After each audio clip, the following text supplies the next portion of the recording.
I never believed in spirits, curses, or anything supernatural until I took that babysitting job in Terrebonne Parish. Now, I wake up every night, check the corners of my ceiling, and whisper protection prayers my grandmother taught me before I was old enough to understand their meaning. My name is Ellie Como. I'm 23, dropped out of LSU during my junior year when my dad got sick, and moved back to take care of him in our little house on the outskirts of Houma.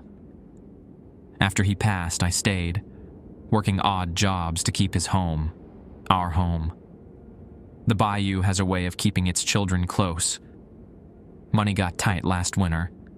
The roof needed repairs after Hurricane Laura tore through, and my shift manager at Clayton's Diner cut my hours.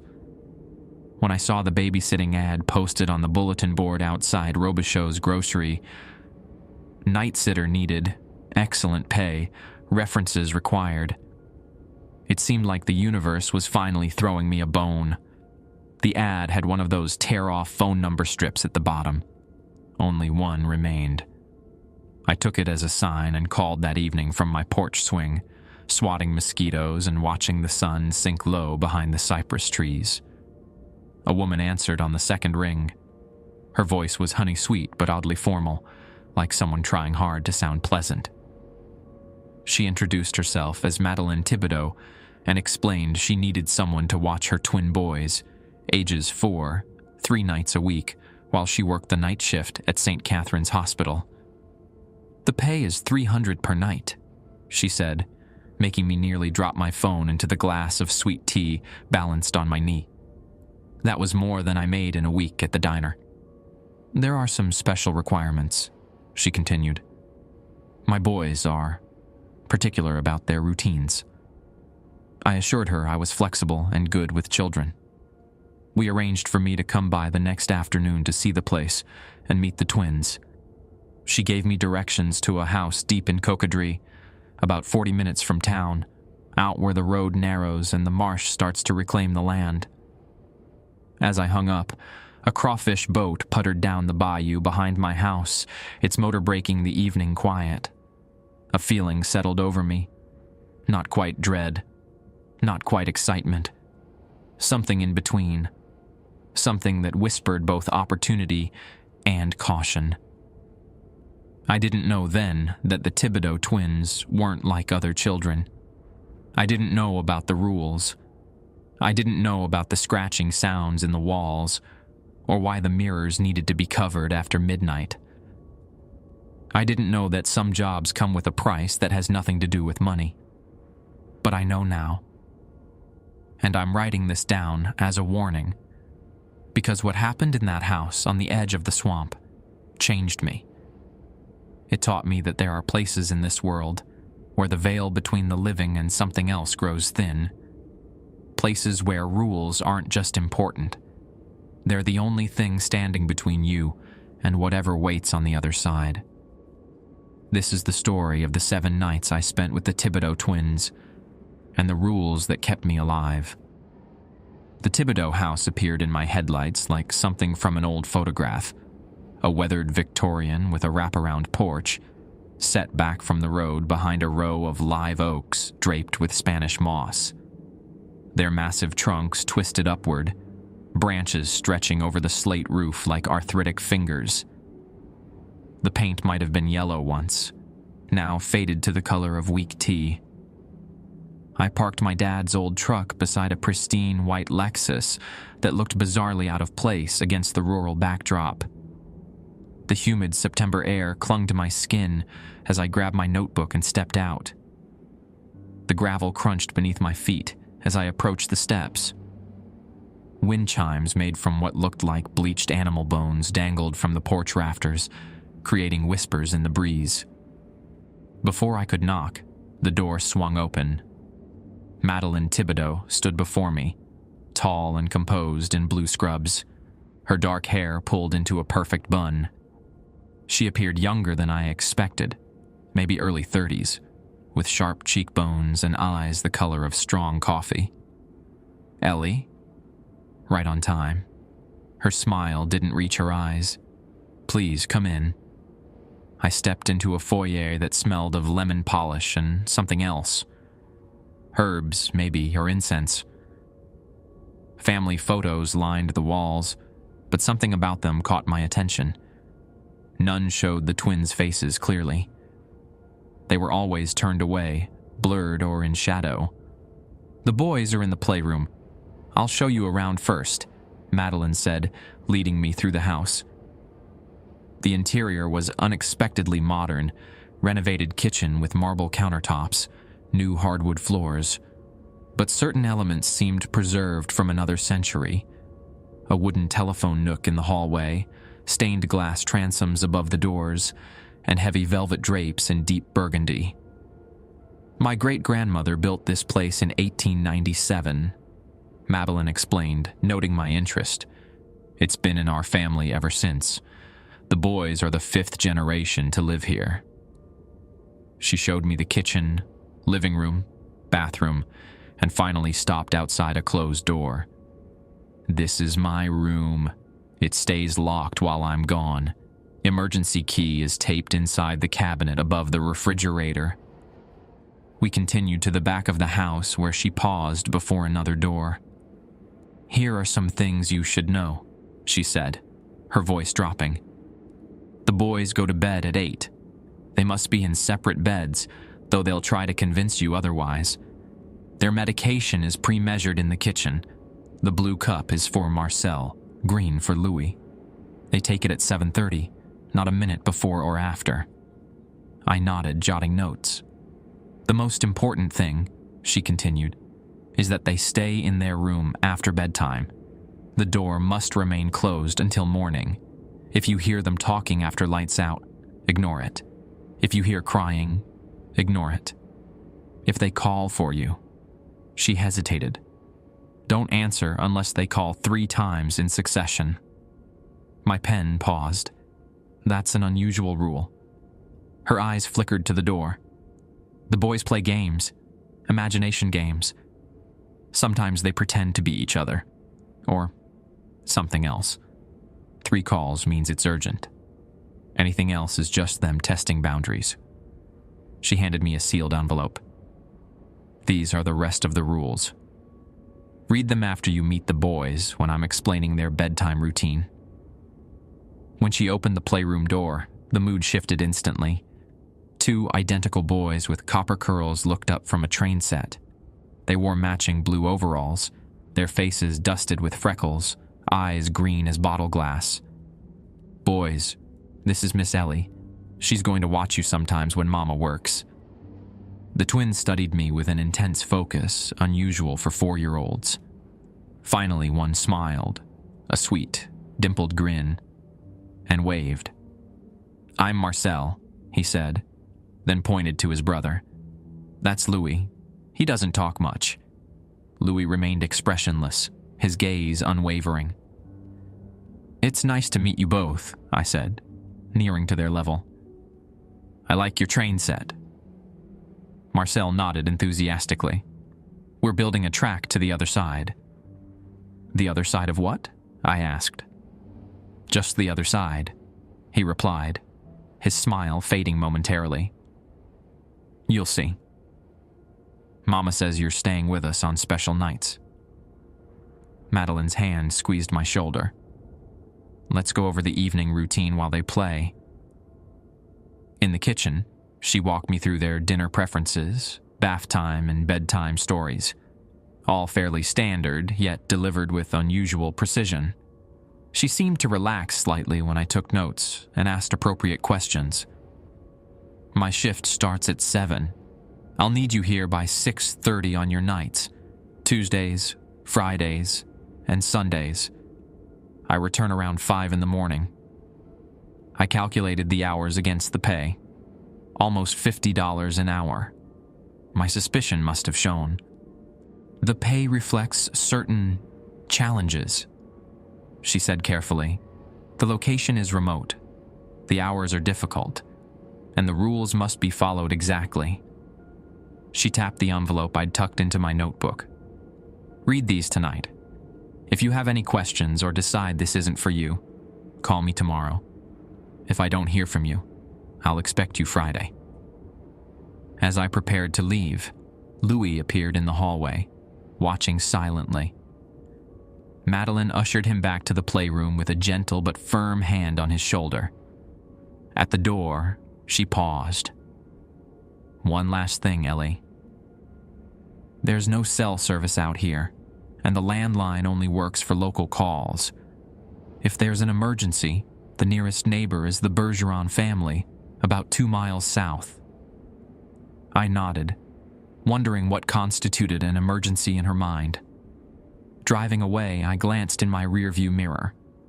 The twins stood in an upstairs window, 2 perfect silhouettes against the glass. Neither waved. When I got home, I opened the envelope and read the rules by the light of my porch lamp as night crept over the bayou. A chill ran through me despite the humid air. I should have called Madeline the next day to decline. I should have burned that rule list and blocked her number. Instead, I showed up Friday at 6:30, ready for my first night with the Thibodeau twins. Friday evening arrived with a thick fog rolling in from the marsh, transforming the road to the Thibodeau house into a ghostly tunnel. I'd memorized the rules during the preceding days, reviewing them obsessively between shifts at the diner. The list had been typed on cream stationery, bearing what looked like a family crest at the top, a cypress tree entangled with something that resembled vines or perhaps serpents. Rules for the care of Marcel and Louis Thibodeau. Rule number 1, arrive before sunset. Never arrive after dark. Rule number 2, the boys must take their medication at exactly 7:30 p.m. Blue cup for Marcel, green for Louis. Rule number 3, bedtime is 8 p.m. sharp. Each child must sleep in his own bed. Rule number 4, the bedroom door must remain closed until morning. Place the small wooden wedge, found in the hallway drawer, under their door after saying goodnight. Rule number 5, if you hear the boys speaking after bedtime, do not respond or enter the room. Rule number 6, if you hear crying, do not enter. It will stop within 3 minutes. Rule number 7, if either child calls your name, only respond if they call 3 times in succession. Then ask, "Which twin are you?" before opening the door. If they cannot answer correctly, do not open the door under any circumstances. Rule number 8, all mirrors in the house must be covered with the provided black cloths after midnight. Rule number 9, do not allow the boys to draw pictures of people or animals. Rule number 10, if the power goes out, light only the red candles found in the kitchen cabinet. No other light sources are permitted. Rule number 11, do not answer the door or any windows after dark, regardless of who you think might be there. Rule number 12, leave a small saucer of milk at the edge of the property before going to sleep. Do not watch what drinks it. The list ended with, failure to observe these rules may result in harm to you or the children. I pulled into the driveway at 6:20 p.m., 10 minutes early, just as the sun touched the tree line. Madeline met me at the door in her hospital scrubs, relief visible on her face. "You came?" she said, ushering me inside. "Did you read the rules?" I nodded, patting my bag where I'd tucked the list. "They're specific." "They're necessary," she replied, her voice low. "My family has followed these traditions for generations. The boys respond well to structure." She led me to the kitchen where the twins sat eating baked chicken and green beans at a round oak table. They wore different colored t-shirts today, Marcel in red, Louis in blue, making them easier to tell apart. "Miss Ellie," Marcel chirped. Louis merely watched, fork paused midway to his mouth. Madeline showed me where she'd laid out their medication, 2 small pills in colored cups beside a pitcher of water. She pointed out the cabinet containing the red candles, another with black cloths folded precisely, and a small drawer holding the wooden wedge mentioned in the rules. "I've prepared a casserole for your dinner," she said, pointing to the oven. "Help yourself once the boys are in bed." She kissed each twin on the forehead, whispered something in what sounded like French, and gathered her purse. At the door, she turned back. "Remember, no matter what happens or what you hear, follow the rules. I'll be back at 5. After she left, I sat with the twins while they finished eating. Marcel chattered about a frog he'd found by the pond that morning, while Louis remained silent, watching me with those green glass eyes. "Does your brother ever talk?" I asked Marcel softly. "Only when he wants to," Marcel replied. "And only to people he likes." At 7:25, I prepared their medication and water. 5 minutes until medicine time, boys." Marcel nodded seriously. "It has to be exactly 7:30. Mama says the clock in the kitchen is the right one." I checked my watch against the antique wall clock, an ornate piece with symbols instead of numbers around its face. I adjusted my watch to match. At precisely 7:30, I handed each boy his cup. They swallowed their pills without complaint, then showed me their empty mouths without being asked, as if this were routine. Bath time went smoothly. I helped each boy into Batman pajamas. Identical except Marcel's had a small red thread sewn into the collar. Louis remained eerily compliant, neither resisting nor assisting as I helped him dress. At 7:55, I led them to their bedroom, a surprisingly normal space with twin beds, a bookshelf, and walls painted pale blue. A nightlight shaped like a turtle cast soft green patterns across the ceiling. "Story time," Marcel announced, climbing into bed. Louis did the same, though he glanced toward the closet with apparent apprehension. I selected "Where the Wild Things Are" from their shelf, noting how both boys relaxed slightly at the familiar tale. When I finished, Marcel spoke up. "You have to say the words now." "What words?" "The goodnight words. Mama always says them." I looked helplessly at the boys. Louis finally broke his silence, his voice surprisingly deep for a child. "Dormez bien, restez dans votre lit. Les ombres ne peuvent pas vous prendre," he recited tonelessly. "It means asleep tight," Marcel translated, though something told me that wasn't quite right. I repeated the phrase as best I could. Both boys nodded, apparently satisfied. "Remember to put the stick under the door," Marcel reminded as I turned off the light. In the hallway, I slid the wooden wedge under their door.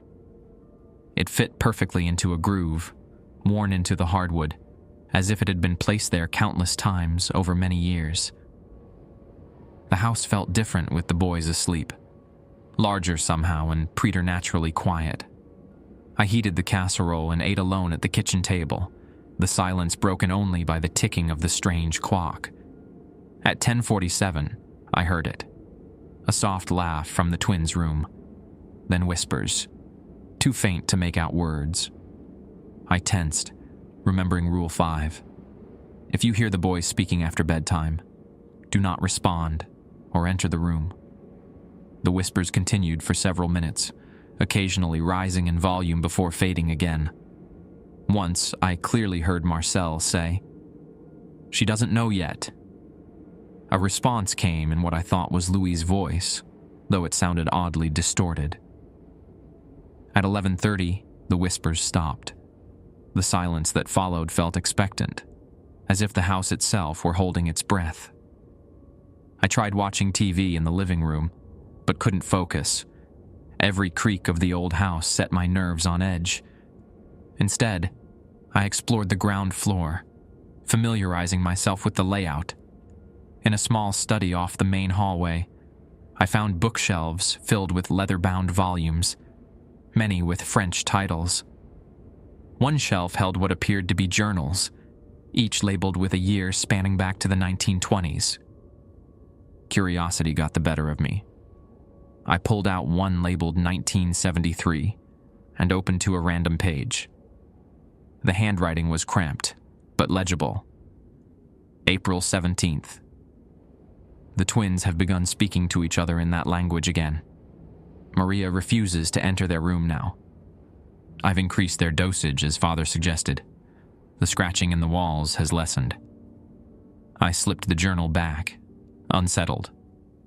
At midnight, I remembered Rule 8. I collected the black cloths from the cabinet and covered each mirror in the house, one in the hallway, one in the bathroom, a small one in the living room. The fabric was heavy, almost like velvet, with strange symbols embroidered along the edges.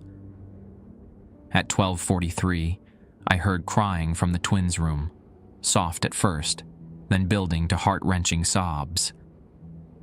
My instinct was to rush to them, but Rule 6 echoed in my mind. If you hear crying, do not enter.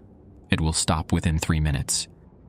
I counted the seconds, my nails digging into my palms. At exactly 2 minutes and 47 seconds, the crying ceased abruptly. The silence that followed was worse. At 2:17 a.m., as I dozed on the couch, a voice called from the twins' room. "Allie." I froze, suddenly wide awake. "Allie." It came again, not quite Marcel's voice, not quite Louis's. I held my breath, remembering Rule 7. If they called a third time, I would have to respond and ask which twin was calling.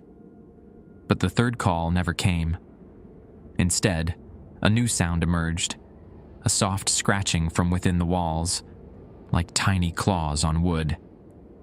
It moved through the house, circling from the twins' room toward the kitchen, then back around toward the living room where I sat paralyzed. The scratching stopped directly behind my head. Something scraped against the other side of the wallpaper. Then silence again. At 3:47, I remembered Rule 12. I crept outside with a small saucer of milk, placing it at the edge of the property line as instructed. The night was moonless, the darkness absolute beyond the porch light's reach. As I turned to hurry back inside, I caught a flicker of movement in the tree line. Something pale and hunched, watching. I didn't sleep after that. I sat in the kitchen, watching the strange clock tick toward morning, jumping at every creak and groan of the old house. At 4:57, I heard a car in the driveway. Madeline had returned. As headlights swept across the kitchen window, I caught sight of my reflection in a small decorative mirror I'd missed.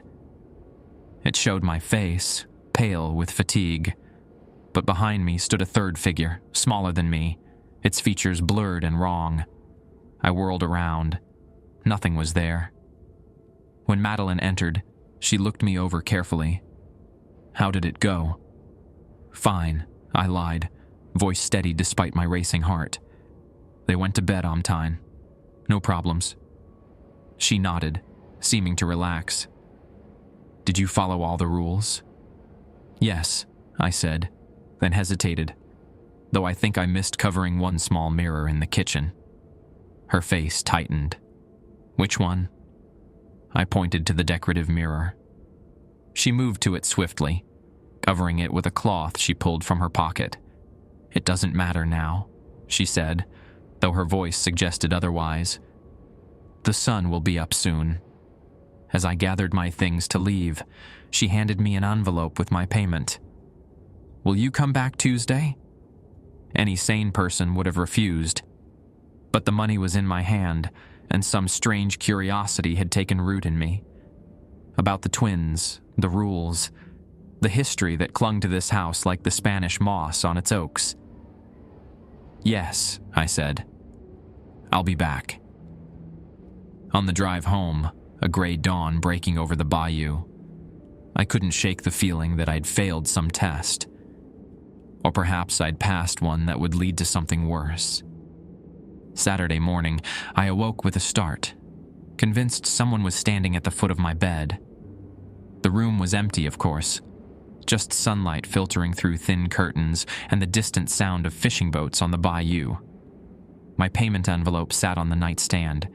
15 crisp $100 bills, 300 more than we'd agreed upon. A note was paperclipped to the cash. For your discretion and attention to detail. That extra money decided things for me. I needed to learn more about the Thibodeau family before returning Tuesday. After my shift at the diner, I drove to the Terrebonne Parish Library, a brick building that smelled of old paper and industrial cleaner. Ms. Guidry, the librarian who'd known me since I was in pigtails, helped me access the local history archives. Thibodeau, she repeated, adjusting her cat-eye glasses.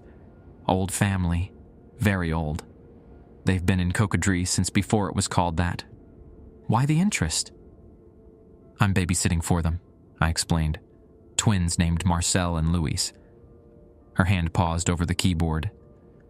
Twins run in that family. Always have. She gave me a curious look. You be careful out there, Shaw. Some folks say that house sits on troubled ground. The archives yielded fascinating and disturbing information. The Thibodeau property was originally part of a larger estate belonging to Jean-Baptiste Thibodeau, who arrived from Haiti in 1809. Newspaper clippings from 1897 mentioned the construction of the new Thibodeau residence, following a fire that claimed the original home and several family members. More interesting were the recurring mentions of twins throughout the family tree. In nearly every generation, the Thibodeau family produced identical twins, almost always boys.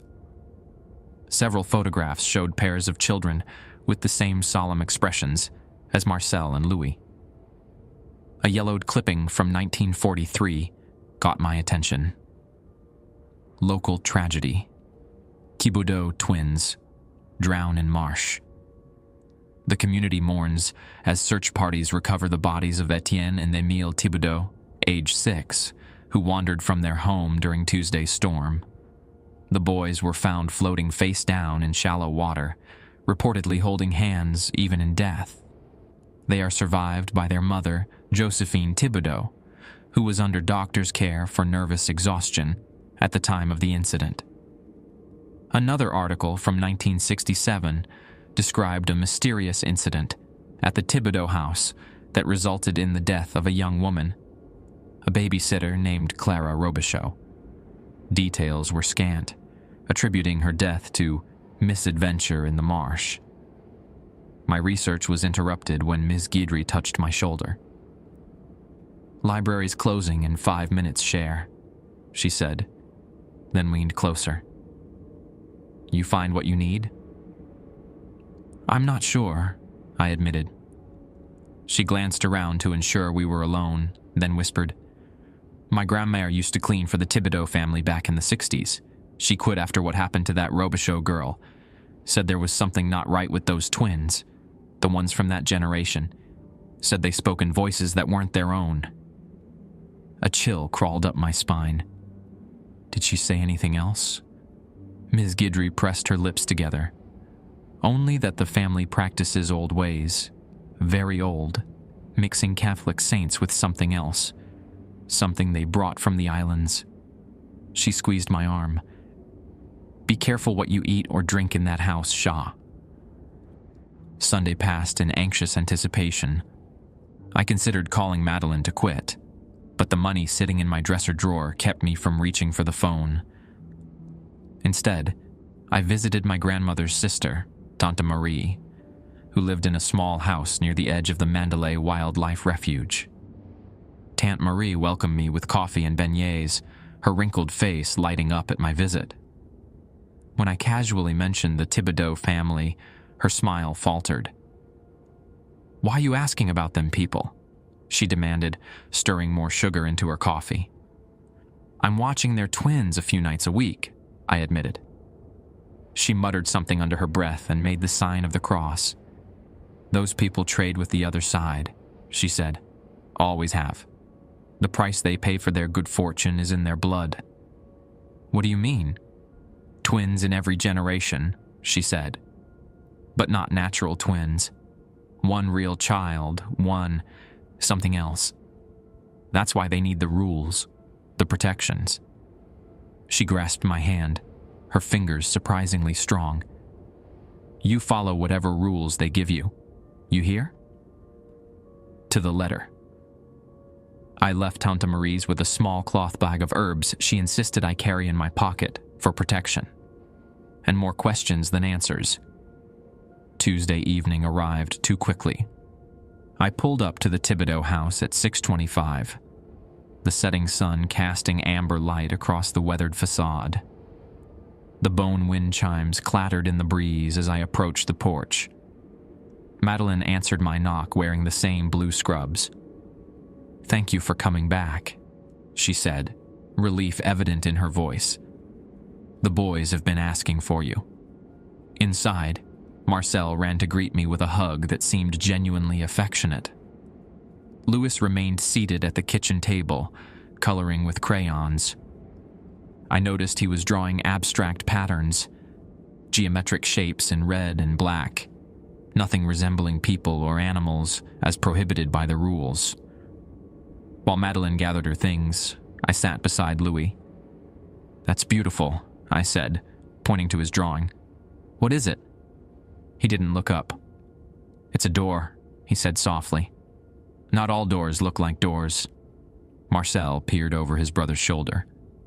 "Louis sees things other people don't," he confided. "Mama says it's his gift." Madeline returned, keys in hand. "Remember, medication at 7:30, bed at 8. Follow the rules exactly." She kissed each boy, whispering the same French phrase as before, then turned to me. "I put fresh cloths in the cabinet for the mirrors. Make sure you cover all of them." After she left, dinner proceeded normally. The boys ate pasta I heated according to Madeleine's instructions, neither complaining nor showing particular enthusiasm. At exactly 7:30, I administered their medication. Blue cup for Marcel, green for Louis. "What's your medicine for?" I asked casually. "To keep us separate," Marcel replied. "Separate from what?" "From each other," Louis said, his voice flat. "And from then." Before I could ask who them were, Marcel changed the subject, asking if we could play a game before bedtime. We settled on Go Fish, which the twins played with startling intensity, as if the outcome mattered deeply. At 7:55, I led them upstairs for their bedtime routine. Everything proceeded as before. Bath, pajamas, story. Tonight I read The Little Prince, surprised when both boys recited certain passages along with me, word for word. As I turned out the light, Marcel spoke up. "Miss Ellie, can we have water by our beds tonight?" "Your mother didn't mention that," I said hesitantly. "She forgets sometimes," he insisted. "We get thirsty." I recalled no rule against water, so I brought each boy a small cup, placing them on their bedside tables.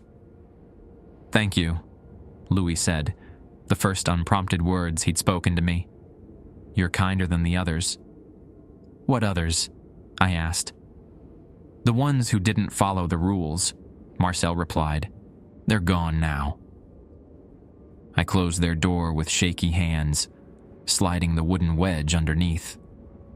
Back downstairs, I tried to distract myself with television, but my mind kept returning to the twins' strange comments and the disturbing history I'd uncovered. At 11:15, I heard the first anomaly of the night, soft singing from the twins' room, a melody I didn't recognize with words in what sounded like French Creole. The singing continued for nearly 20 minutes before fading. At midnight, I meticulously covered every mirror, including the small one in the kitchen I'd missed before. As I placed the cloth over the hallway mirror, I could have sworn I saw a third reflection beside my own, a small figure with familiar copper curls. I whirled around. The hallway was empty. Around 1:30 a.m., the scratching in the walls began again, more widespread than before. It moved in circular patterns throughout the house, occasionally stopping as if whatever made the sound was listening. At 2:17, exactly the same time as my previous visit. A voice called from the twins' room. "Ellie." I sat frozen on the couch. "Ellie," it called again, the voice neither Marcel's nor Louis's, but something in between. This time it called a third time. "Ellie." According to Rule 7, I had to respond. "Which twin are you?" I called back, voice trembling. Silence followed. Then, "I'm Marcel," came the reply, the voice suddenly matching the boy's higher pitch perfectly. With trepidation, I approached their door, removed the wedge, and opened it a crack. In the green glow of the turtle nightlight, I could see Marcel sitting up in bed, Louis apparently asleep in the other. "I'm thirsty," Marcel said. "The water's gone." I glanced at his bedside table. The cup was empty. "I'll get you more," I offered. "Thank you," he said, smiling. As I turned to retrieve water, he added, "Miss Ellie, do you know what happens to the ones who don't follow the rules?" I paused. "No. What happens?" His smile widened slightly. "They become part of the house. That's who makes the scratching sounds. They can't leave anymore." I hurried to the kitchen, filled his cup with shaking hands, and returned. Marcel took the water and drank it in one long swallow, his eyes never leaving mine. "You should cover the window in the attic," he said as I took the empty cup. "There's a mirror up there, too." "Your mother didn't mention an attic mirror." "She doesn't know about it," he replied. "Louis and I found it. It shows things that haven't happened yet." I closed their door, replaced the wedge, and stood in the hallway, heart racing. Madeleine hadn't shown me the attic, hadn't even mentioned its existence. Yet something compelled me to find it.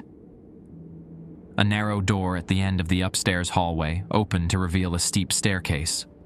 Flashlight in hand, I climbed into a cramped space with sloped ceilings and air thick with dust.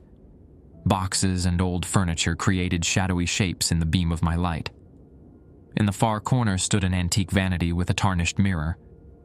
As my light fell upon its surface, I saw not my reflection, but what appeared to be the twins, older by several years, standing in a marshy area at night, holding hands while dark water rose around them. The image shifted, and suddenly I was looking at myself, eyes wide with terror, mouth open in a silent scream, as something dark pressed against my back. I stumbled backward, nearly falling down the stairs in my haste to escape. In the hallway below, I collided with a small figure, Louis, standing motionless in his pajamas. "You shouldn't have looked," he said.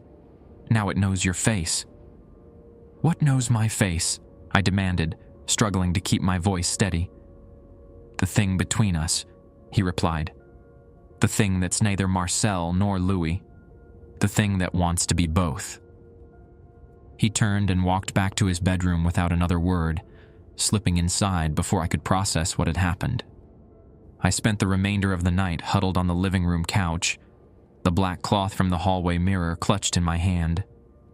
The scratching in the walls grew more insistent, occasionally punctuated by what sounded like distant whispers calling my name. When Madeleine returned at 5, she found me pale and exhausted, but trying to maintain composure. "Did anything unusual happen?" she asked, studying my face. "No," I lied. "Everything was fine." She nodded slowly, not looking convinced. "The boys," she said, "were they themselves all night?" The question struck me as odd. Of course. Why wouldn't they be? She seemed to choose her words carefully.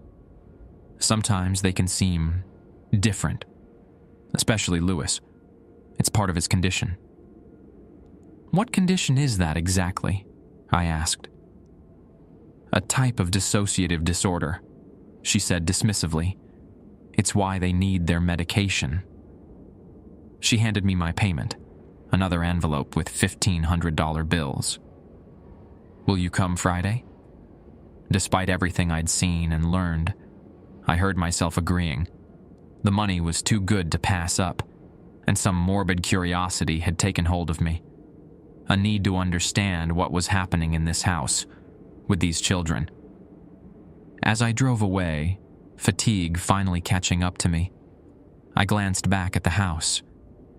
In the attic window, the window I'd just discovered, stood a small figure watching me leave. Even from a distance, I could tell it wasn't either of the twins, though it had the same height and build. Its face was wrong, like someone had taken features from both boys and rearranged them without understanding how a human face should look. I pressed harder on the accelerator, not slowing until the Thibodeau house had disappeared from my rearview mirror. I slept poorly after my second night with the twins, haunted by dreams of mirrors showing impossible futures and children with mismatched faces. Still, I needed the money.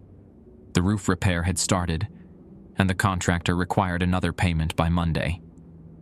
Before returning to the Thibodeau house Friday evening, I made 2 stops. First to Tante Marie's, who refreshed my protection bag with new herbs and added a small vial of salt. "Keep this in your pocket," she instructed. "Make a circle if you need to." My second stop was to St. Bridget's Catholic Church to speak with Father Hebert, an aged priest who'd baptized me and most of Terrebonne Parish's children over his 40-year tenure. I found him tending the small garden behind the rectory, his cassock sleeves rolled up as he pruned rose bushes. When I mentioned the Thibodeau family, his pruning shears paused mid-cut. "Why do you ask about them?" His voice carried the faint traces of his Cajun upbringing, though he'd spent decades educated in New Orleans seminaries. I explained my babysitting position without mentioning the stranger occurrences. He listened intently, eyes narrowing when I described the twins. "That family," he sighed, setting down his tools, "has been bringing children for baptism since before my time. Always twins, always boys." He wiped his hands on a rag. "Come inside. There's something you should know." In his modest study, Father Hebert unlocked the cabinet and retrieved a worn leather journal. This belonged to Father Toussaint, who served this parish in the early 1900s. He documented certain unusual situations. He opened to a marked page and read, "April 1912, performed emergency baptism for Thibodeau twins. One child thrived, the other sickened after the holy water touched its brow. The mother insists both receive the sacrament yearly hereafter. I fear one child may not be as God intended." Father Hebert closed the book. "Every generation of that family brings twins for baptism, and every time one child reacts poorly to the sacrament." "What are you suggesting?" I asked, though a chill ran through me. "I'm not suggesting anything," he replied carefully. "But there are old beliefs in these parts, beliefs about bargains made, about things that can attach themselves to families through blood. The church doesn't recognize such things officially, but those of us who serve in places with deep roots." He shook his head. "Just be cautious, Ellie. That house has history." He pressed a small silver medallion of Saint Benedict into my palm before I left. "Keep this with you. It offers protection against evil and deception." I arrived at the Thibodeau house precisely at 6:30, the medallion and herb bag tucked safely in my pocket. Madeline appeared distracted, repeatedly checking her watch as she briefed me on the evening. "The boys seem excited today," she said, glancing toward the living room where they played. "Sometimes they get this way before a storm." She nodded toward the clear evening sky. "Weather service says there's a system coming in after midnight." "I'll keep an eye on things," I assured her. As she prepared to leave, she hesitated. "Ellie, there's one more rule I didn't write down. If If you hear my voice calling from outside after dark, don't let me in, even if I sound hurt or frightened. It won't be me." Before I could respond, she hurried out, leaving me staring after her. Dinner was unusually quiet. The twins ate methodically, occasionally glancing at each other as if holding a silent conversation. When I administered their medication at 7:30, Louis refused to swallow his pill. "It makes him sleepy," Marcel explained. "He wants to stay awake tonight." "He needs to take it," I insisted. "Your mother's instructions." Louis eventually complied, though he fixed me with a stare so penetrating I felt exposed, as if he could see straight through to my fears. At bedtime, I read from a book of Cajun folk tales I'd found on their shelf. The story was about a rougarou, a local werewolf legend, who tricked children into inviting it into their homes. "That's not how it really happens," Louis interrupted, the first time he'd spoken all evening. "How does it really happen?" I asked. "They don't trick you," he said simply. "You invite them because they look like someone you trust." Marcel nodded solemnly. "Like family." The air in the room suddenly felt heavy, and I found myself rushing through the rest of the bedtime routine. After reciting the French phrase they expected, I closed their door and secured the wooden wedge with shaking hands. Outside, wind had begun to pick up, sending the bone wind chimes into a frenzy of hollow clicks and clacks. The local weather report confirmed Madeline's prediction, a strong storm system approaching, expected to hit around 2 a.m. At 11:45, I methodically covered all mirrors, including the one in the attic, which I approached with dread. As I draped the black cloth over its tarnished surface, I caught a glimpse of movement. Not my reflection, but what appeared to be both twins standing behind me. I spun around. The attic was empty. At midnight, the first raindrops hit the roof, pattering like nervous fingers. The wind intensified, howling around the eaves and rattling the windows. I checked all the doors and windows, ensuring they were locked. The scratching in the walls began earlier tonight, starting at 12:37 and moving with greater urgency than before. It circled the house 3 times before concentrating in the ceiling directly above the living room, where I sat rigid with tension. At 1:15, the power flickered once, twice, then went out completely. Following Rule 10, I lit only the red candles from the kitchen cabinet. Their crimson glow transformed the old house, casting bloody shadows across antique furniture and family photographs. In that ruddy light, I noticed something I'd missed before. In every family photo featuring twins, one child's eyes reflected the camera flash while the others remained dark, absorbing pits. At 1:47, someone knocked at the front door. 3 sharp raps that cut through the storm's rumble. Rule 11 echoed in my mind. Do not answer the door or any windows after dark, regardless of who you think might be there. The knocking came again, more insistent. Then a voice, Madeline's voice, frantic and breathless. "Ellie, let me in. The hospital flooded. I came back early." I remembered her warning. If you hear my voice calling from outside after dark, don't let me in. "Ellie, please, I'm soaked. The car went off the road." The voice sounded desperate now, edged with panic. "The boys. I need to check on the boys." I remained frozen on the couch, St. Benedict's medallion clutched in my sweating palm. Something heavy slammed against the door, making the wood groan. The voice changed, dropping to a guttural growl before rising to a keening wail that didn't sound human at all. The assault on the door stopped as suddenly as it had begun. In the silence that followed, I heard soft laughter from upstairs. Not from the twins' room, but from the attic. At 2:17, that same time again, a voice called from the twins' bedroom. "Ellie." I didn't respond. "Ellie." The second call, identical to the first, Then, Ellie. The third call compelled my response according to the rules. "Which twin are you?" I called back, voice barely above a whisper. Silence stretched for several seconds. Then, both of us. My blood froze. That wasn't a permitted answer.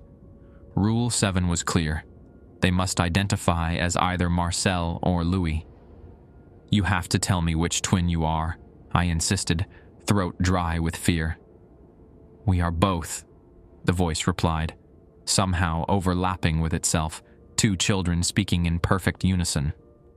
"And neither. Come see." I should have stayed put. Every instinct screamed danger, but something drew me toward their door. Curiosity, duty, or perhaps something more supernaturally compelling. At the threshold, I removed the wedge with trembling fingers and opened the door just enough to peek inside.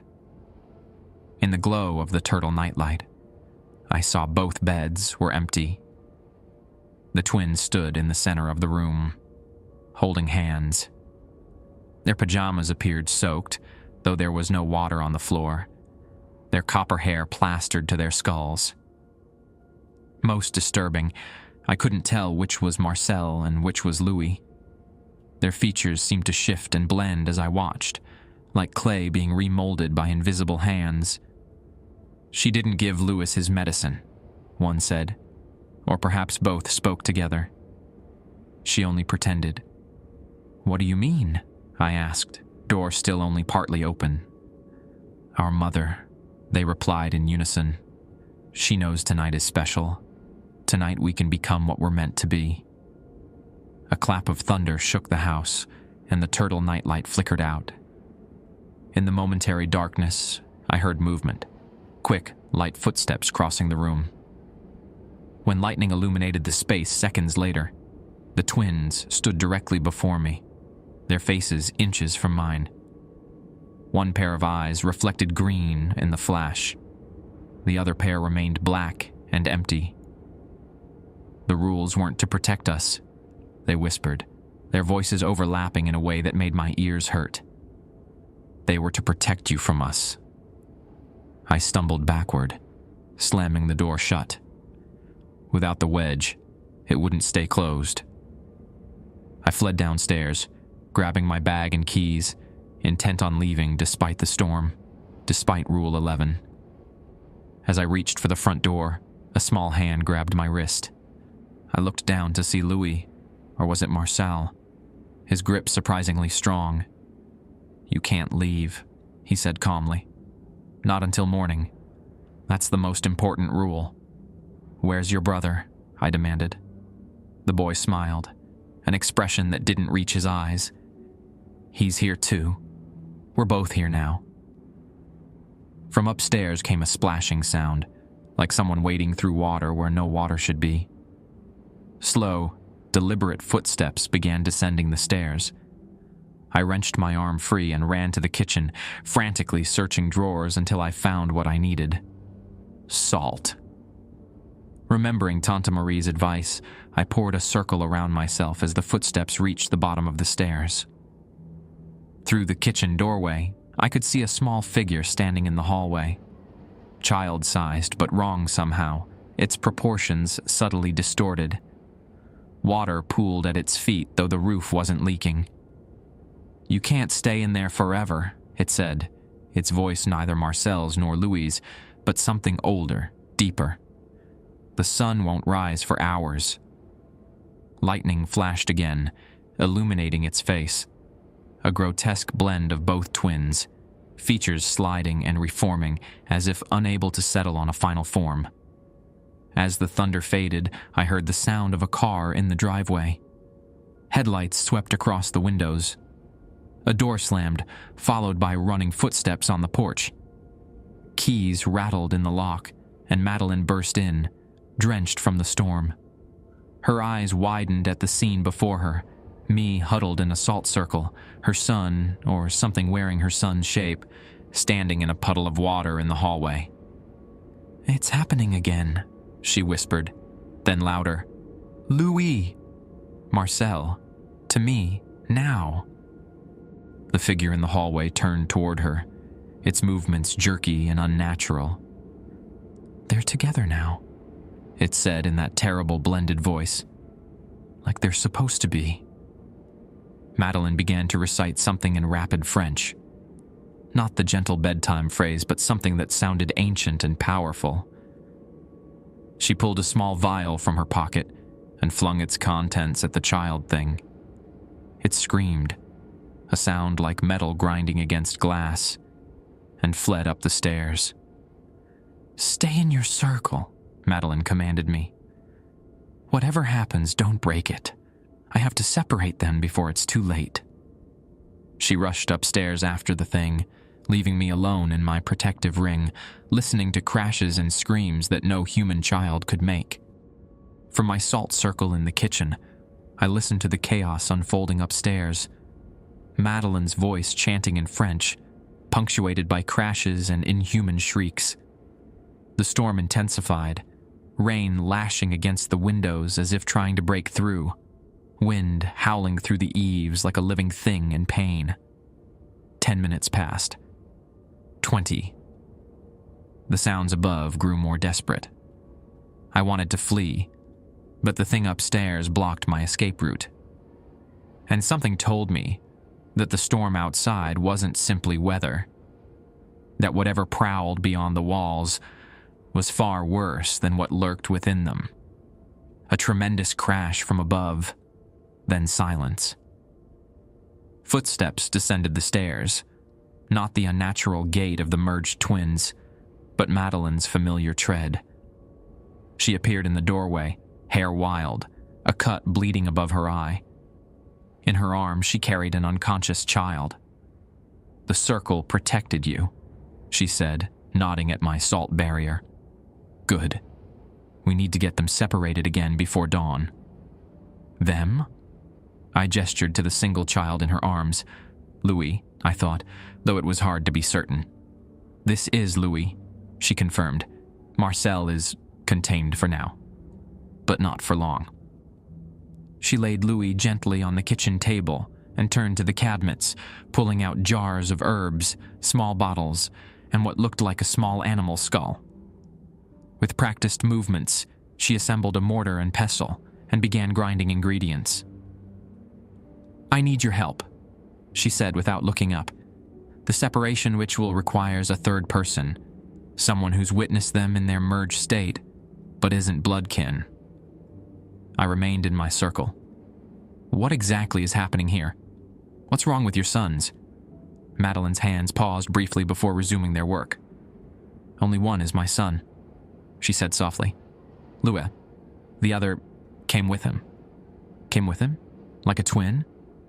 "Not a twin. A rider." She looked up, eyes shadowed with exhaustion. "My family has a history, a covenant that goes back to Haiti, before my ancestors fled during the revolution. A promise made to ensure prosperity, health, wealth, all the things everyone wants." "A deal with the devil?" I asked. "Nothing so simple," she replied. "There are older things in this world than what Christianity fears. Things that were here long before colonizers brought their religions. Things that live in the spaces between worlds." She poured the mixture she'd created into a small cup. "In every generation, a child of our bloodline is chosen as a vessel. That child is born with a companion, something that looks like a twin but isn't human. Not entirely." Lightning flashed, briefly illuminating the kitchen. In that moment, Louis's face changed, features shifting subtly before settling back into their normal arrangement. "The rules," Madeline continued, "keep them separate. Keep the human child from being consumed by the other. The medication suppresses the connection between them." She glanced toward the ceiling, where muffled thumps had begun again. "Marcel grows stronger during storms. Water strengthens him. It's his element, his doorway." "So Marcel isn't real?" I asked, trying to understand. "He's real," she corrected. "Just not human. Not entirely." He exists because of our family's bargain. Every generation, the price we pay is to host one of their kind among us, to raise it as our own. I recalled the newspaper article about the drowned Thibodeau twins from 1943. What happens if they merge? Madeline's face tightened. The human child is consumed. The other takes both their forms, able to shift between them or merge them at will. It gains power to fulfill its purpose, which is to open the way for others. She nodded toward the windows, where rain streamed down like tears. There are things waiting to come through, things that would find our world quite hospitable if given the chance. A crash from upstairs interrupted us. Something heavy falling. Madeline flinched. "The binding won't hold much longer," she said urgently. "I need you to step out of your circle and help me. Please." I hesitated. "What do you need me to do?" "Hold Louis while I perform the ritual. It'll draw Marcel back. He's connected to his brother and can't resist the pull of his other half." "And then what?" "Then we complete the separation ceremony before dawn, when the boundary between worlds is thinnest. It must be done by someone without our blood, someone who's witnessed their true nature. That's you, Ellie." The desperation in her eyes seemed genuine. Slowly, I stepped over my salt line, breaking the circle's protection. Madeline nodded gratefully and showed me how to hold Louis, cradling his head in my lap, while she positioned his limbs in a specific arrangement. "Whatever happens, don't let go of him," she instructed, placing candles around us in a pattern resembling a star. "And don't respond to anything you hear, unless it comes from my lips." She began chanting in what sounded like a mixture of French and another language I didn't recognize. As her voice rose and fell, the candle flames responded, growing taller then shrinking to barely visible pinpoints before flaring again. Louis stirred in my arms, his eyelids fluttering.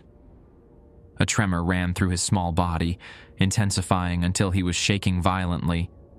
His eyes snapped open, but instead of their usual green, they were black from edge to edge. "He's coming," the boy whispered, his voice layered with another deeper tone. "He wants back in." The temperature in the kitchen plummeted.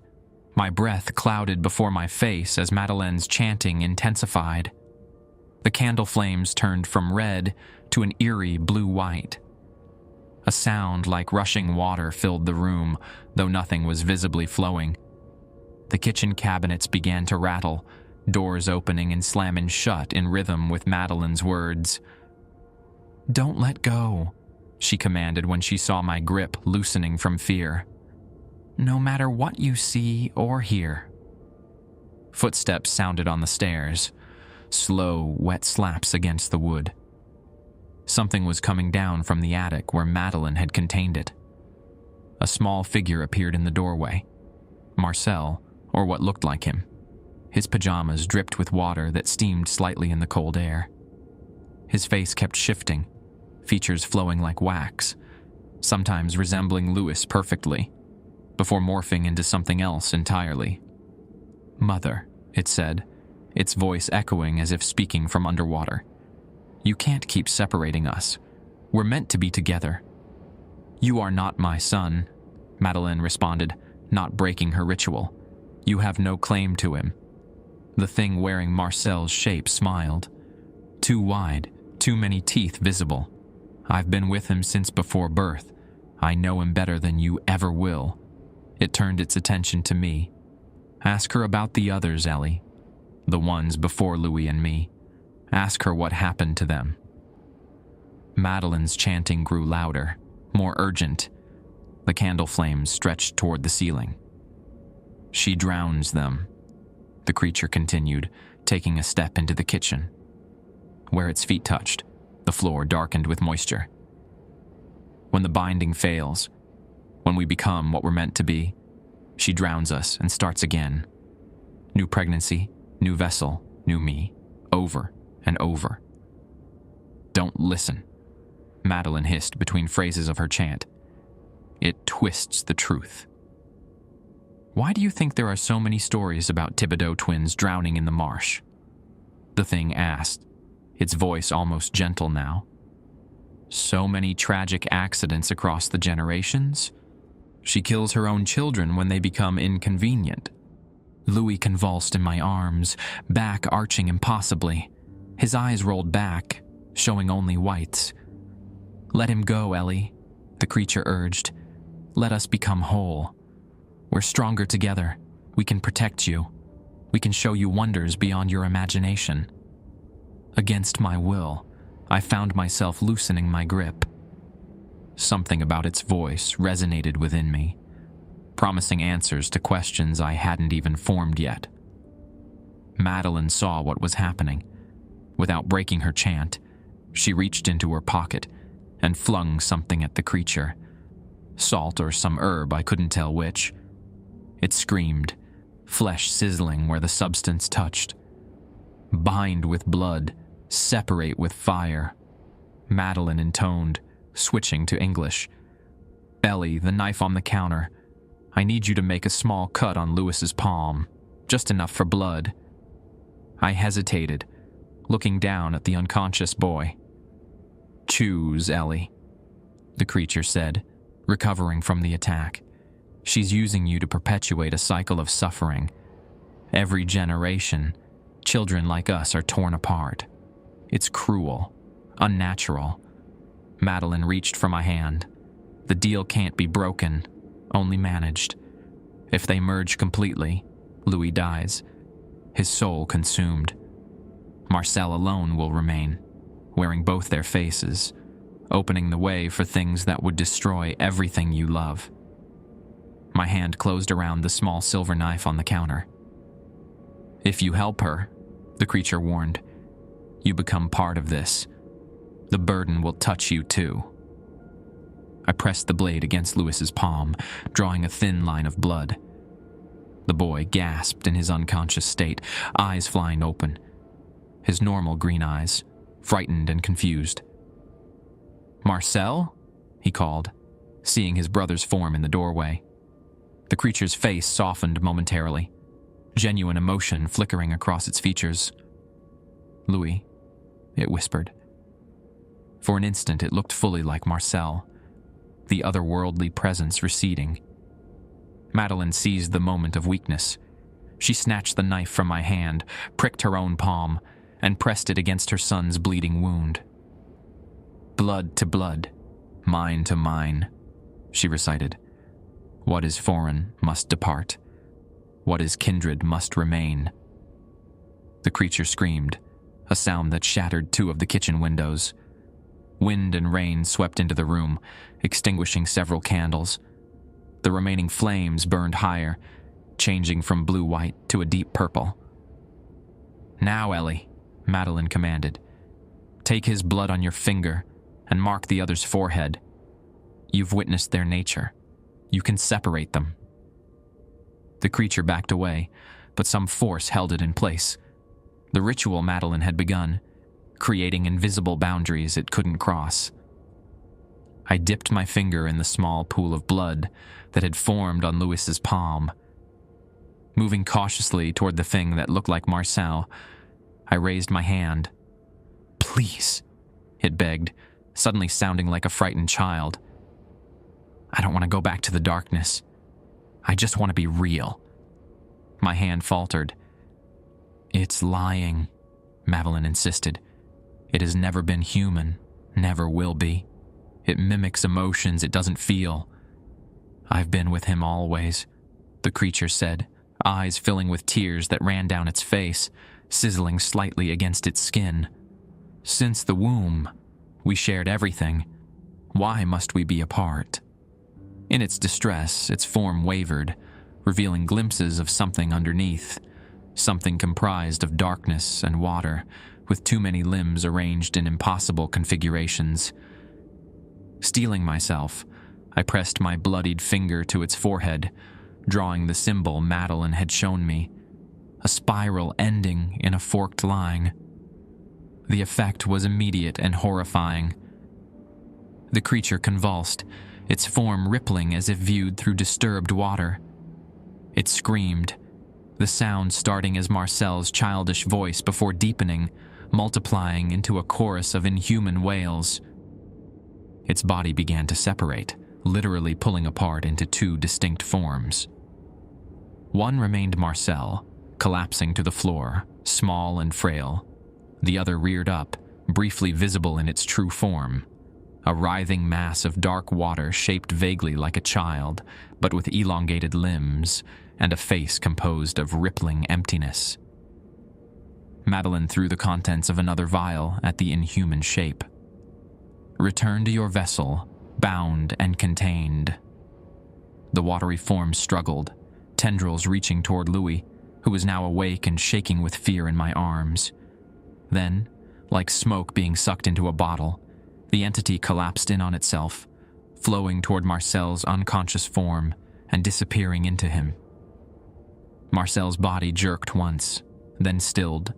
His chest rose and fell with normal breathing. He looked like any sleeping child.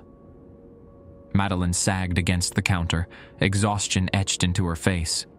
Blood dripped from her cut palm onto the floor. "It's done," she whispered. "For now." Outside, the storm began to subside, rain softening to a gentle patter. The first hints of dawn lightened the sky beyond the broken windows. Louis clung to me, trembling. "Is Marcel back to normal?" he asked in a small voice. Madeline gathered her son into her arms, stroking his copper curls. "Yes, mon petit. Your brother is himself again." I looked at Marcel's peaceful face, knowing what lurked beneath the surface. "Has this happened before?" "Twice," Madeline admitted. "Each time during a storm. The medication usually keeps them separate, but..." She glanced at Louis.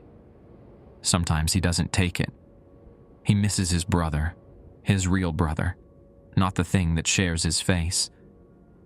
"The drownings," I said, remembering the creature's accusations. The newspaper articles about Thibodeau twins drowning. Pain flashed across her face.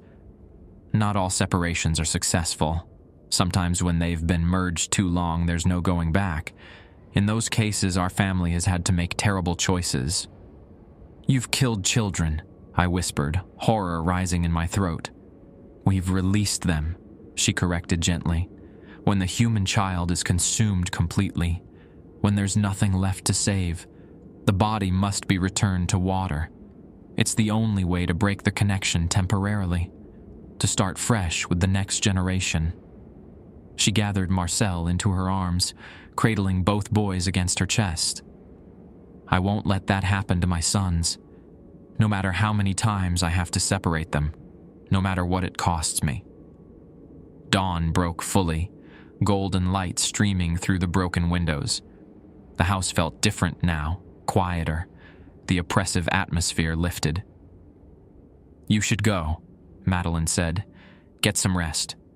I'll clean up here, reinforce the protections." I moved toward the door on shaky legs, then paused. "What happens now?" "The same thing that always happens," she replied wearily.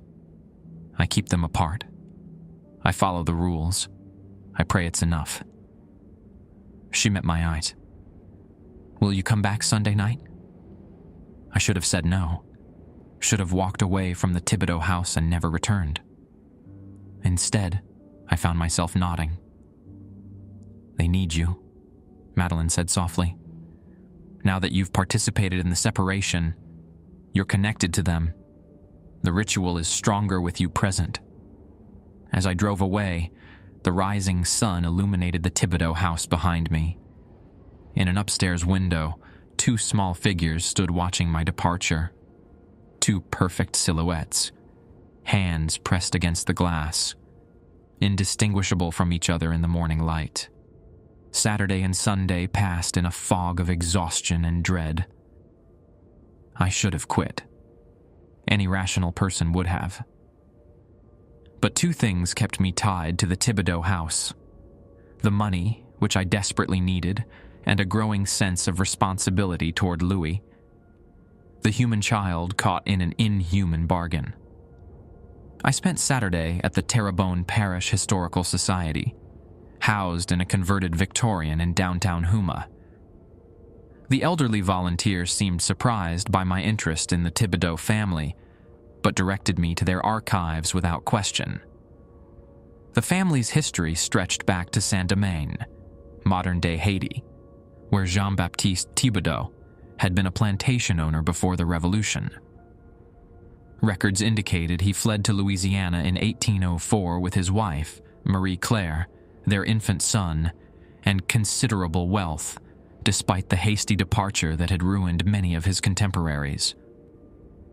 A journal entry from a neighbor, dated 1810, noted, "Thibodeau prospers where others fail. His crops withstand drought, his cattle resist sickness, his family enjoys robust health. Some whisper of bargains made across the water, of old gods satisfied. I believe only that fortune favors the prepared." Most telling was a fragile letter written by Marie Claire to her sister, who had relocated to New Orleans. Dated 1815, it mentioned the birth of twin boys, though she had carried but one child until the 7th month, when the second appeared during the midwife's examination. The letter continued, "Jean-Baptiste seems unsurprised by this development. Indeed, he expected it, saying it is the beginning of our covenant's fulfillment." Subsequent records showed twin boys born in nearly every generation, always identical, always male. And with disturbing frequency, local newspapers reported drownings, disappearances, or mysterious illnesses claiming one or both children. Doing research for a family history? The volunteer asked as closing time approached. "Something like that," I replied, gathering my notes. "Interesting family, the Thibodeau," she remarked. "My grandfather used to say their land was special, sacred to the native people before the French arrived. Something about it being a thin place." "Thin place? Where the boundary between worlds isn't as solid," she explained. "Old beliefs, of course. But you know how superstitious folks get out in the bayou." Sunday afternoon, I visited Tante Marie again, bringing her gumbo from my favorite restaurant as thanks for the protection herbs. When I described the separation ritual I'd witnessed, she crossed herself repeatedly. "You're part of it now," she warned, echoing Madeleine's words. The binding ritual uses 3 points: mother's blood, child's blood, and witness's touch. You're the anchor. "What does that mean for me?" Her eyes clouded. "It means whatever lives between the twins knows your face now, knows your touch, might call to you when it's lonely." She pressed more herbs into my palm: angelica root, black salt, dried juniper berries. "Keep these with you tonight, and this." She handed me a small jar of murky liquid. "Holy water from the cathedral in New Orleans. If the water thing comes for you, use it." I arrived at the Thibodeau house at precisely 6:30, the sky still light though the sun hung low on the horizon. Unlike before, both twins greeted me at the door alongside their mother. "Miss Ellie," Marcel exclaimed, seeming genuinely pleased to see me. Nothing in his manner suggested the horror I'd witnessed Friday night. He appeared entirely like a normal, energetic 4-year-old. Louis hung back, watching me with those solemn green eyes. When our gazes met, he gave a small, knowing nod. He remembered everything. Madeleine looked exhausted, dark circles shadowing her eyes. "They've been eager for your return," she said. "Especially Marcel." She pulled me aside while the boys returned to their toys in the living room. "I've reinforced the protection since Friday," she whispered. "New locks on the attic door, fresh sachets under their beds. Marcel's had a double dose of his medication since morning." "He seems normal," I observed. "He is, when the writer is contained." She glanced toward the living room. "The entity isn't evil exactly. It just wants what it came have. Existence, autonomy, true life. What happens to Marcel when they separate? Is he aware during episodes? Mavon sighed. Sometimes. It's why the medication is necessary. It suppresses his consciousness when the other takes control. Otherwise, he'd remember everything. Her voice broke slightly. No child should have those memories. After she left for work, I supervised the twins through dinner. Chicken nuggets and broccoli, which Marcel devoured while Louis picked at his food. "Are you feeling okay, Louis?" I asked. "He's sad," Marcel answered for him. "He misses when we were closer." Louis shot his brother a warning look. "Before the medicine, we could talk without words," Marcel continued, either missing or ignoring his brother's disapproval. "We shared dreams." "That sounds special," I said carefully, watching their interaction. Marcel nodded enthusiastically. "It was. We could—" "Marcel," Louis interrupted sharply. "Remember what Mama said?" The sudden tension between them was palpable. Marcel's face fell, and he returned to his food in silence. At medication time, I watched both boys closely as they swallowed their pills. Louis took his without hesitation, but I noticed Marcel's subtle movements, the slight bulge in his cheek, the way he pretended to swallow. "Marcel," I said firmly, "under your tongue." He blinked, momentarily surprised, then produced the partially dissolved pill from beneath his tongue. His expression mixed defiance and shame. "You need to take it properly," I insisted. "Your mother's rules." "Why?"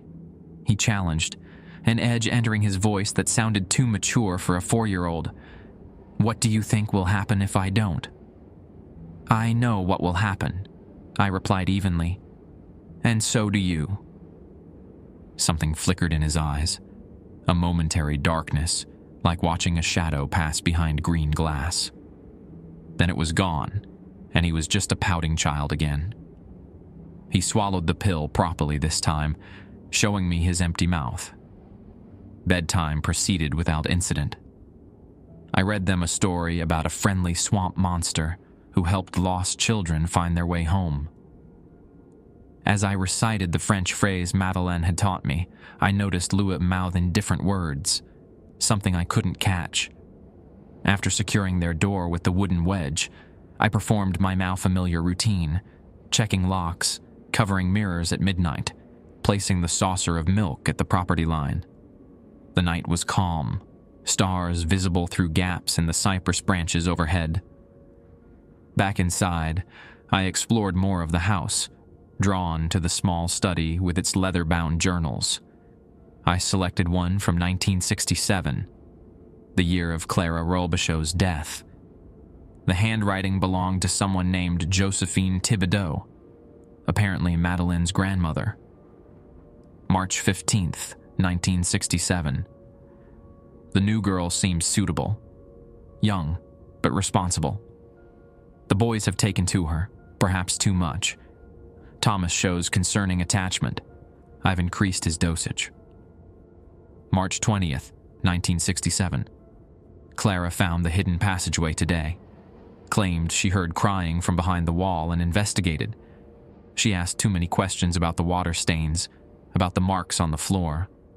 I've explained away her concerns, but her curiosity may prove problematic. March 27th, 1967. Disaster. During last night's storm, the binding failed. Thomas and James merged completely. Clara witnessed the transformation and fled into the marsh. By the time Richard found her, she had seen too much. The water had already taken her, or perhaps what lives in it. We will report it as an accident. The twins must be cleansed. God forgive us. The final entry was written in shaky handwriting. April 3rd, 1967. It is done. The water has accepted our offering. Richard cannot speak of what we did. I fear our marriage will not survive this burden. The new pregnancy has already begun. I felt the quickening this morning. One child, as always. The second will form later. The cycle continues. I close the journal, nausea rising in my throat. The family hadn't just covered up Clara's death, they'd caused it. And the cleansing of the twins could only mean one thing. At 11:47, the first anomaly occurred. A soft tapping from inside the walls, moving in a pattern. 3 quick taps. Pause. 3 quick taps. It circled the lower floor of the house before climbing toward the twins' room. At midnight, as I finished covering the mirrors, a child's voice whispered from somewhere behind me. "She lied to you." I whirled around. The hallway was empty. "Madeline," the voice continued, seeming to emanate from the walls themselves. "She didn't tell you everything." "Marcel," I called, knowing it wasn't really him. Laughter rippled through the air, fluid and disconcerting. "Sometimes I'm Marcel, sometimes I'm something else. Would you like to see?" "No," I said firmly. "Go back to sleep." "I don't sleep," the voice replied. "I wait." The tapping resumed, more insistent now, following me as I retreated to the living room couch. I clutched Tante Marie's pouch of herbs in one hand, the vial of holy water in the other. At 1:17 a.m., I heard footsteps on the stairs. Light, childlike steps that shouldn't have been possible with the bedroom door secured. I rose slowly, scanning the darkened hallway. A small figure stood at the bottom of the staircase. In the dim light, it looked like Marcel in his Batman pajamas, but something about the way it held itself was wrong. Too still, too controlled for a 4-year-old.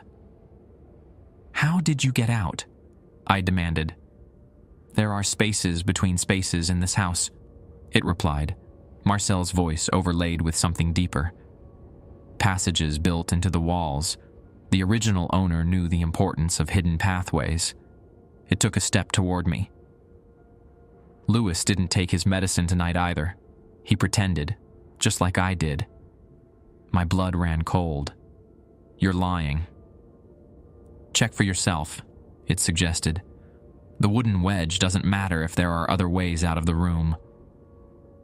Despite my fear, I found myself moving toward the stairs, intending to verify the twins were still in their bedroom. The Marcel thing stepped aside, smiling.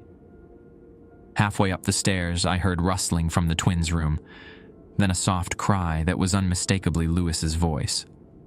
I rushed forward, forgetting caution in my concern for the human twin. At their door, I found the wooden wedge still firmly in place. According to the rules, I needed to confirm which twin was calling before opening the door. "Which twin are you?" I called. A small, frightened voice replied, "I'm Louis. Please help. Marcel is gone." I removed the wedge and pushed open the door. In the green glow of the turtle nightlight, I saw one child sitting up in bed, eyes wide with fear. The other bed was empty, covers thrown back. "He went through the wall," Louis whispered, pointing to the far corner of the room. "There's a door behind the bookshelf." I tried to stop him, but he's stronger now. I approached the bookshelf cautiously. Upon closer inspection, I could see it was mounted on hinges, designed to swing outward from the wall. Behind it yawned a narrow passageway, its depths lost in darkness. "He said he was going to the water," Louis continued, voice trembling, "to make us whole again." "The water? What water?" "The pond behind the house. That's where they all go in the end. Where they..." He couldn't finish the sentence. A cold certainty settled over me. The drownings throughout the Thibodeau history weren't just disposal of failed separations. They were sacrifices, offerings to whatever entity had made the original bargain. "Stay here," I instructed Louis, pressing Tante Marie's herb pouch into his small hand. "Don't follow us, no matter what you hear." I retrieved a flashlight from my bag and ducked into the hidden passage. The narrow corridor smelled of damp earth and something else. a brackish, organic scent like stagnant water. It sloped downward, leading beneath the house. The passage eventually opened into a larger space, a root cellar converted to some other purpose. The walls were covered with symbols painted in dark pigment, some resembling the Vive designs I recognized from Vodou tradition, others more alien and unsettling. A smaller tunnel led outward from the cellar, emerging behind a stand of cypress trees at the edge of the property. In the distance, barely visible in the moonlight, I could make out a small pond surrounded by reeds, and beside it, the silhouette of a child. Marcel stood at the water's edge, arms outstretched, as if in greeting. The pond's surface rippled despite the still night air, water lapping eagerly at the bank near his feet. "Marcel," I called, approaching slowly. "Come back to the house." He turned, his face illuminated by moonlight. His expression was serene, but his eyes were wrong, entirely black, reflecting no light. "The water is calling us home," he said, his voice echoing strangely. "It's time to become whole again." I approached the pond cautiously, the damp earth squelching beneath my shoes. Marcel remained motionless at the water's edge, arms still outstretched toward the dark surface that seemed to reach back for him. Ripples extending unnaturally against the current, water creeping up the bank toward his feet. "Marcel?" I called again, trying to keep my voice steady. "You need to come back to the house." He turned to face me fully. In the moonlight, his features looked fluid, shifting subtly as if his face were reflected in disturbed water. "I remember you from before," he said, his child's voice layered with something ancient. "Many separations ago you were here. Different name, different face, but the same soul." "That's not possible," I replied, edging closer. "I've never been here before last week." Time moves differently for my kind. His head tilted at an odd angle. "Madeline didn't tell you the whole truth. None of them ever do." The water at the palm's edge began to rise, forming shapes like grasping hands before collapsing back into formlessness. I clutched Tante Marie's vial of holy water, wondering if it would be enough. "What truth?" I asked, playing for time as I tried to position myself between him and the pond. "The bargain isn't just for prosperity," he explained, watching me with those bottomless black eyes. "It's for continuation. My people need vessels, ways to experience your world. We offer protection, wealth, long life. In exchange, each generation provides a host." "Louis," I said. He shook his head. "Not Louis. Me, Marcel. I'm the vessel, part human, part other. I was born to house the water walker that shares my form. Louis is the anchor, the tether that keeps me bound to human form." This contradicted what Madeline had told me. According to her, Marcel was the entity, Louis the human child. "You're lying," I said, though uncertainty crept into my voice. "You've seen the journals, the photographs. In every generation, one twin thrives while the other struggles." He took a step toward me, leaving wet footprints that gleamed in the moonlight. "The medication doesn't suppress the entity. It suppresses me, the human consciousness. Keeps me unaware while my body houses the other." I thought back to Louis's reactions, his awareness after the separation, the way Marcel seemed genuinely childlike when properly medicated. Had Madeleine deceived me? "If what you're saying is true," I challenged, "why do you want to enter the water? Why risk drowning?" "Because in the water, I can be free." Marcel's voice cracked with emotion that seemed too raw to be fabricated. "When we merge completely, I won't be trapped in my own body anymore, watching as something else uses my face, my hands." He gestured toward the pond. "The others are there, all the vessels from generations past, neither fully living nor dead, waiting. As if responding to his words, the pond's surface began to churn. Forms rose halfway from the black water. Child-sized figures with indistinct features, reaching upward before sinking again. "You want to die?" I asked, horrified. "I want to transform," he corrected. "The water walkers can't exist fully in your world without human hosts, and humans can't survive in their realm without changing. The pond is the doorway between." "And Louis?" Marcel's expression softened.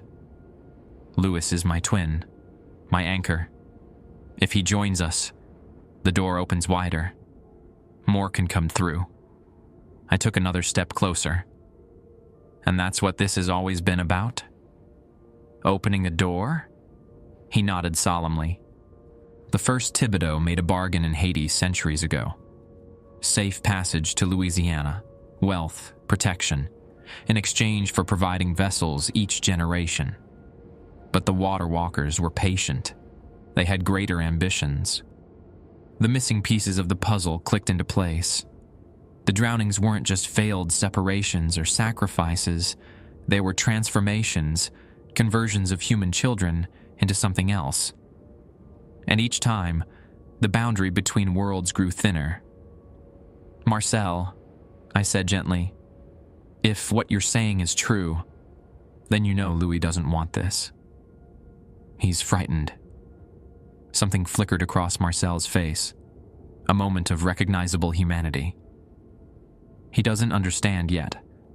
Once we're together, we'll be stronger than anything. We can protect each other." I was less than 10 feet from him now. Behind me, I heard movement. Soft footsteps approaching from the direction of the house. "I told you to stay inside," I said without turning, knowing it was Louis. "I couldn't let him go alone," Louis replied, his voice small but determined. "He's my brother."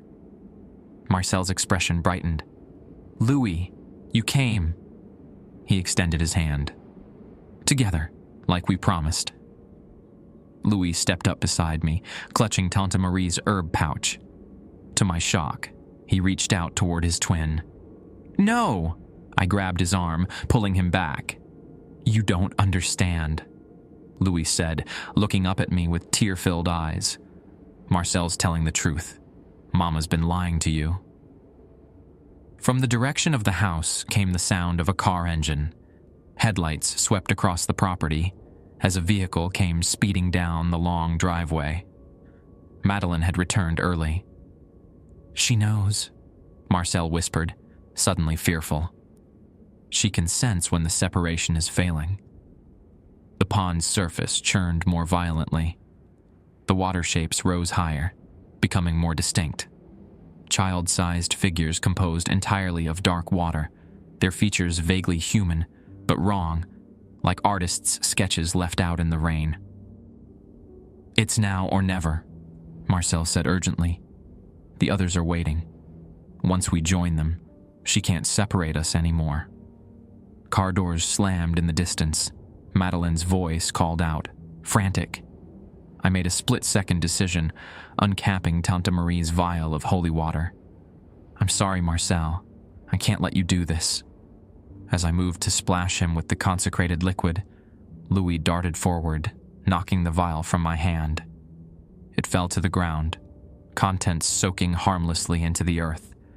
"He's my brother," Louis cried. "You don't know what she does to him." Marcel seized the opportunity, grabbing Louis's hand. The twins locked eyes, and something passed between them. A silent communication I couldn't interpret. Then, still holding hands, they backed toward the pond. "Stop!" I lunged forward, but my feet suddenly felt heavy, as if the ground beneath me had turned to mud. Looking down, I saw water seeping up from the soil, wrapping around my ankles like living restraints. The twins reached the pond's edge. The water figures surged upward, extending impossible limbs toward the children. "Marcel, Louis, please," I called, struggling against my liquid bonds. "Whatever is happening, we can find another way." Marcel turned to me. his expression suddenly ancient and knowing. There was no other way. The bargain must be honored. Behind me, I heard Madeline approaching, her footsteps pounding across the wet ground. "Ellie! Stop them!" The twins exchanged one last look. Then, still holding hands, they stepped backward into the waiting pond. The water embraced them eagerly, rising up to meet them rather than splashing. It enveloped their small bodies like a living shroud, drawing them deeper, despite neither child making swimming motions.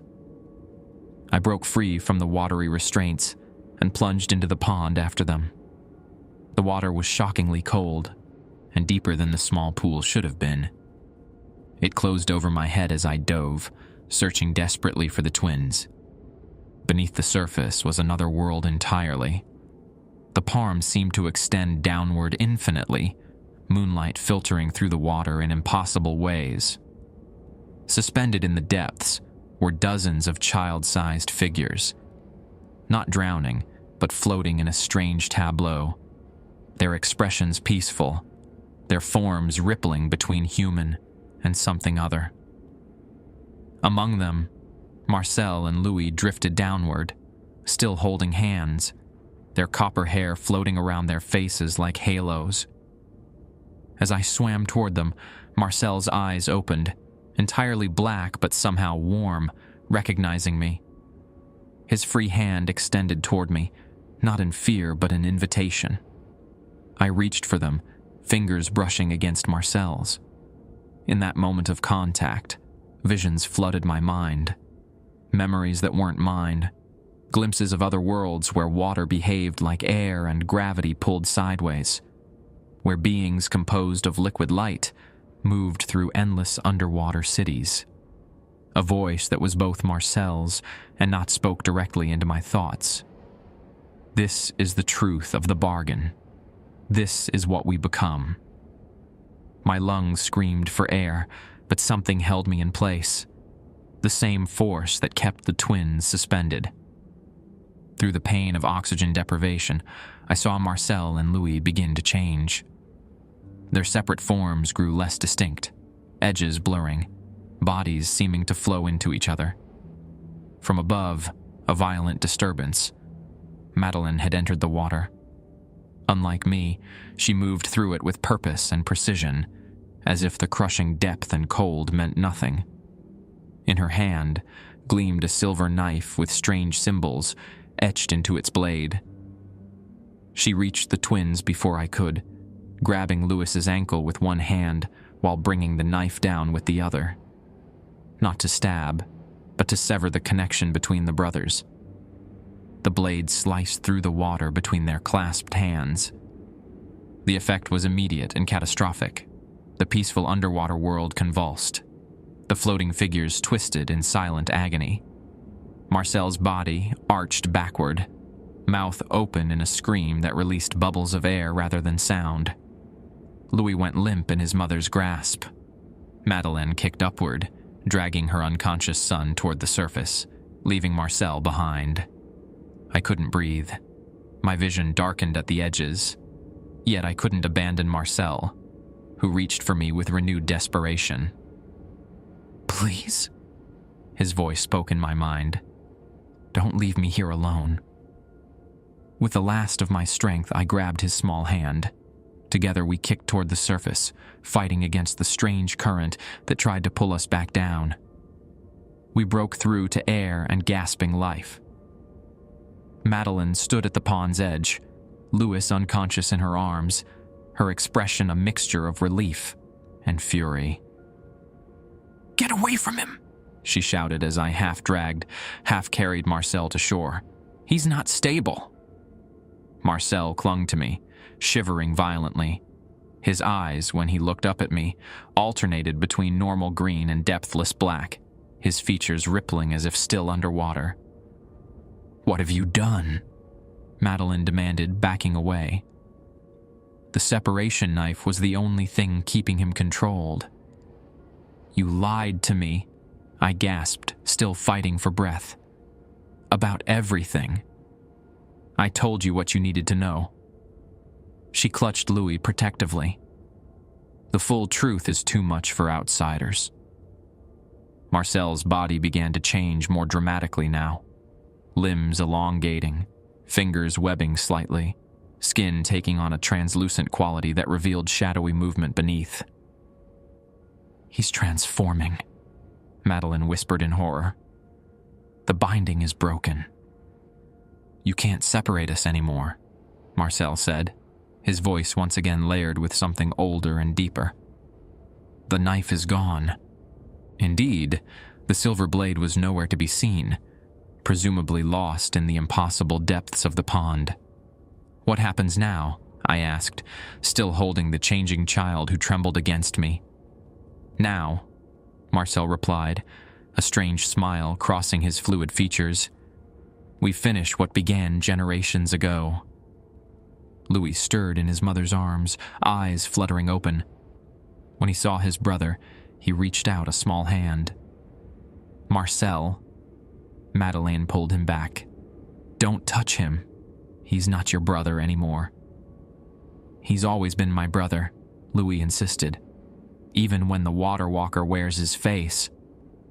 Marcel's transformation paused, features settling into something between human child and otherworldly being, familiar, yet fundamentally altered. He looked at his twin with an expression of such profound longing that it hurt to witness. "The door is opening," he said softly. "Can you feel it?" Around us, the air grew heavy with the scent of rain and salt. The pond's surface began to rise without overflowing its banks, forming a wall of water that defied gravity. Madeline clutched Louis tighter. "This was never meant to happen. The bargain was for one vessel at a time, never a full crossing." "The bargain has changed," Marcel replied. "I have changed it." The wall of water began to take shape, forming figures much larger than the child-sized ones I'd seen beneath the surface. These were adult-sized, their features more defined, more intentional. As they stepped forward onto dry land, water transmuting into something more solid with each footfall, I realized with dawning horror what was happening. The door between worlds hadn't just cracked open, it had been thrown wide, and whatever had been waiting on the other side for generations was finally coming through. They never found Madeleine's body. The authorities dragged the small pond for days, finding nothing but mud and fallen branches. The official report stated she'd drowned trying to save her sons from a tragic accident, an explanation that satisfied those who needed answers without asking too many questions. I know better. I saw her transformation as the water walkers surrounded us, her skin taking on the same translucent quality as Marcel's, her eyes darkening to bottomless pools. In those final moments, she'd looked at me with recognition, with the weight of generations of terrible choices. The bargain was never meant to end, she'd whispered before stepping backward into the embrace of the tallest water walker. Their forms had merged, mother and entity becoming something new. Something neither human nor other, but something in between. Louis recovered in St. Catherine's Hospital for 3 weeks. Physically, he was unharmed, just a small boy who'd experienced something no child should endure. Psychologically, the damage ran deeper. He wouldn't speak for days, and when he finally did, he asked only for his brother.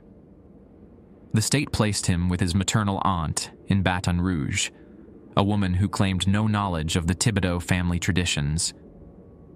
I visit him monthly, watching him slowly rebuild a normal life away from the water, away from the house where generations of his family maintained their dark covenant. He draws constantly, pictures of his brother, of the pond, of figures made of water walking beneath a night sky. His therapist calls it processing trauma. I recognize it as remembrance. As for Marcel, the authorities never found him either. The search was extensive. Dogs, helicopters, volunteers combing the swamps for miles. They assumed he'd been swept away by the current into the deeper bayou. They erected a small memorial stone beside the pond, bearing both twins' names, though only one body was missing. I alone know the truth. Marcel walks between worlds now. Not fully human, not fully other. I glimpse him sometimes on rainy nights, a small figure watching from the edge of darkness, his features fluid and strange, yet recognizably the boy I tried to save. Last month, during a particularly heavy downpour, I found wet footprints on my porch, leading to my door, small enough to belong to a child. Beside them, a drawing, Luis and Marcel holding hands beneath a door-shaped arch of water, their features mirrored and merged. The Thibodeau house stands empty now, slowly being reclaimed by the bayou. The bank foreclosed after Madeleine's disappearance, but no one will buy it. Locals whisper about strange sounds coming from within its walls, about water that rises from the floorboards during the full moon, about children's laughter echoing through empty rooms. I drive past occasionally, drawn by something I can't explain.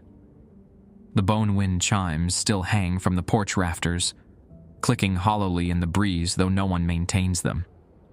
The pond behind the property has grown larger, spreading outward into the surrounding land, its water darker and deeper than natural laws should allow. The bargain continues, I think, though in ways the original Thibodeau could never have imagined. The boundary between worlds remains thin there, a passage maintained not by reluctant human vessels, but by willing travelers who move freely between realms. I still babysit sometimes, for families in town with normal children and normal concerns. But on stormy nights, I find myself watching the water with new awareness, studying the patterns rain makes on windows, the way puddles reflect not just our world, but perhaps glimpses of another.